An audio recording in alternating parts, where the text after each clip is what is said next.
सुरजी वरुड मार्गावरील भंडारज येथील पेट्रोल पंपाजवळ रविवारी दुपारी सुमारे 4 वाजता शिक्षकांना घेऊन जाणारी टुरिस्ट मिनी बस उलटून भीषण अपघात झाला। या दुर्घटनेत 2 शिक्षक गंभीर जखमी झाले असून अनेक जण किरकोळ जखमी झाले आहेत।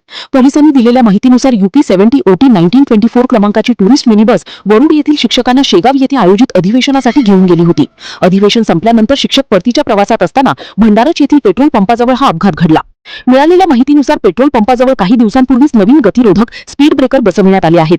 चालकाच्या पुढ्यात अचानक गतिरोधक आल्याने त्याने जोरात ब्रेक लावला, त्यामुळे बसवरील नियंत्रण सुटले आणि मिनी बस रस्त्यावर उलटली। अपघाताची माहिती मिळताच स्थानिक नागरिकांनी तातडीने घटनास्थळी धाव घेतली। नागरिकांनी बसमधील जखमींना बाहेर काढून त्वरित उपचारासाठी रुग्णालयात रवाना केले। या अपघातात दिनेश रमेश खाडे वय 47 आणि पुरुषोत्तम अशोक देडाम वय 45 दोघेही राव वरुड हे गंभीर जखमी झाले असून इतर जखमींवरही उपचार सुरू आहेत। पोलिसांनी घटनास्थळी पंचनामा करून अपघाताची नोंद घेतली असून पुढील तपास सुरू आहे।